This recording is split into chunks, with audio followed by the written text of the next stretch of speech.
We saw it around us that music had the potential for creating an emotional environment. And what we felt was needed was more peace on the planet.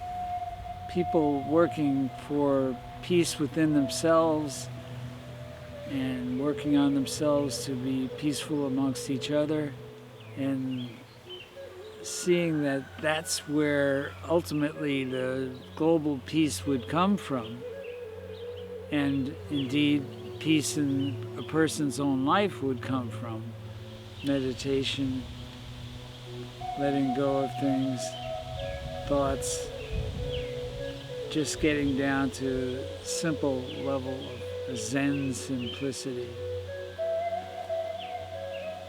And I find peace in nature. As complex and intricate as nature is, being in nature, as Joan Borysenko says, nature meditates you. You don't have to meditate in nature or force yourself to meditate. It just happens naturally. And that's because nature has that balance that it's been working on for many, many years now, decades, centuries. We are one with nature, no matter whether we like it or not. We're all made of the same stuff. Life is the similarity between different forms of life, but it's life. It's meaningful. It's active. It's engaged.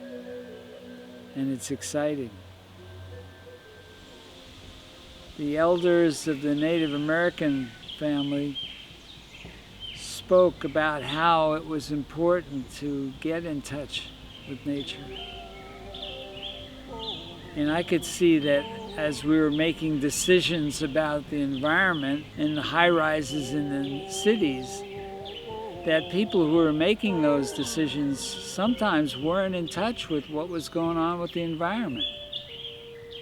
And I wanted to help them.